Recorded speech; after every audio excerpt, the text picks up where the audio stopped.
Why pursue the spiritual path?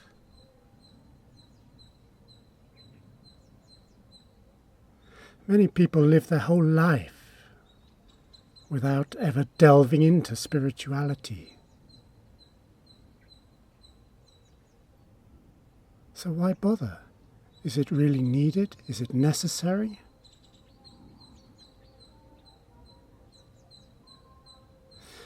I would certainly urge everyone to inquire, to explore into the spiritual side of life.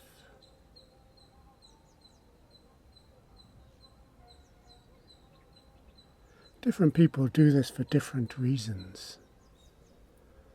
Some are driven by a longing to live in truth, to discover truth for themselves. You see, these days we live in a world full of information, knowledge. There are vast resources available to us in terms of human knowledge.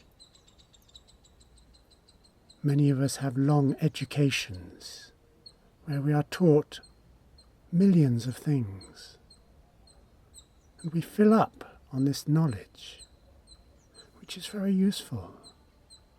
It is very practical, but it is second-hand. It has been passed down to us as a gift. But as with all second-hand things, it doesn't quite feel like it is our truth. All this second-hand knowledge.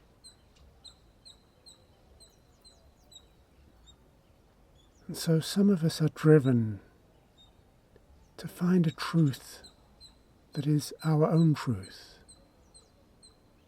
discovered through our own exploration, our own feelings, sensations, realizations. And this direct discovery of life is irrefutable.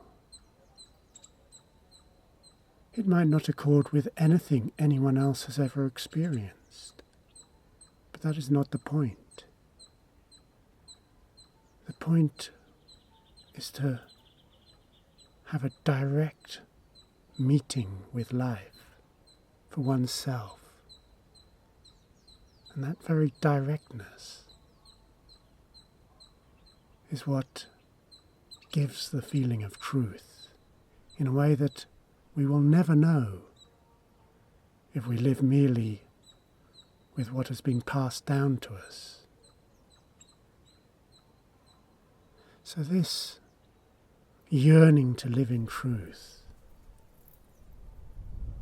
is one of the big motivations for the spiritual journey.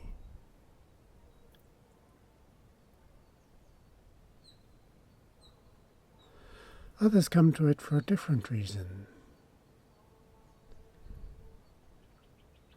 We suffer in life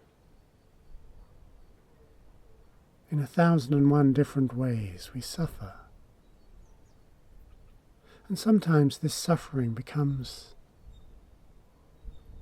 unbearable.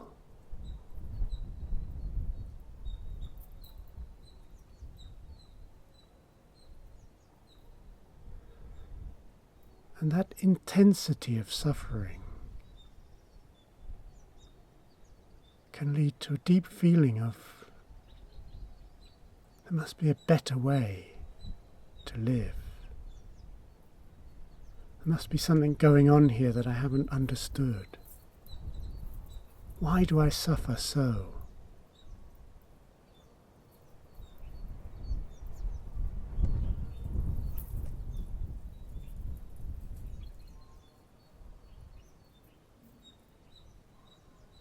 And this is a great motivation as well, to look deep within oneself,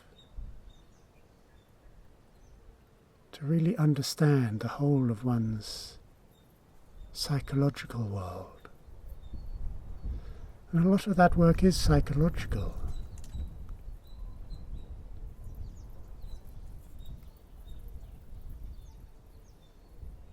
It can be greatly helped with therapy, with personal development work.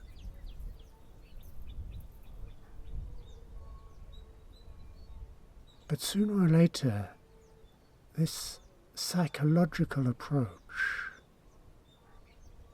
which is really concerned with suffering and how to end our suffering, this psychological approach, eventually it leads to the same place, somewhere so deep inside ourselves, that we can no longer think of it merely as psychology. We have reached that part of our being that is so essential, at the very core of our being, that it goes beyond psychology. We are touching our essence, and that is spirituality. So although this route, this motivation, may start as a desire to end suffering, to escape from suffering even, in the end, it leads inevitably to the spiritual. And this is a good thing. If we do not take this path, probably we will try to escape from suffering in other ways. We numb ourselves with alcohol or other drugs. We escape our feelings through idle entertainment, watching TV, chatting about inconsequential things, anything to distract ourselves from the real feeling of suffering. But if we take this very common approach of numbing ourselves, then we miss life. We cannot selectively numb our feelings. If we escape from them in that way, then we miss the positive in life as well as the negative. We might as well not have lived. So if we are suffering and we want suffering to end, then pursuing a spiritual quest is the best approach. Indeed, Gautam Buddha, the Buddha, made this the core of his teaching.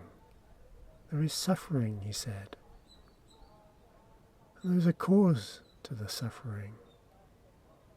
But he also said there's at least a possibility that the suffering can cease.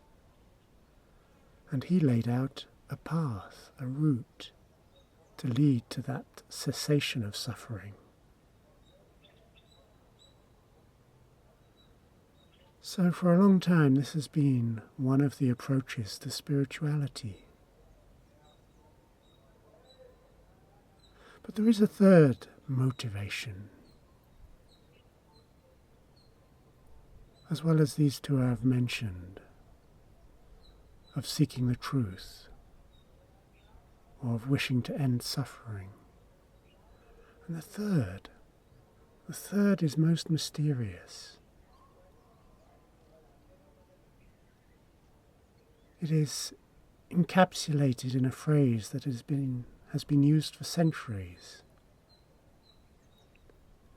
That still small voice within oneself. And this is the most beautiful motivation for our spiritual journey. There is somewhere deep inside ourselves a small voice, very quiet, whispering to us, whispering, "Come to me, find me, find the truth, find the divine that is within you." come to me. Come home. But this quiet voice will not be heard when we busy ourselves day in, day out with work, with entertainment, with noise of all sorts. To even hear this calling, we need some silence in our life. We need some quiet time, time alone, time to look inside, time to sense what is within us. And then, if we do that, we too will hear this still, small voice.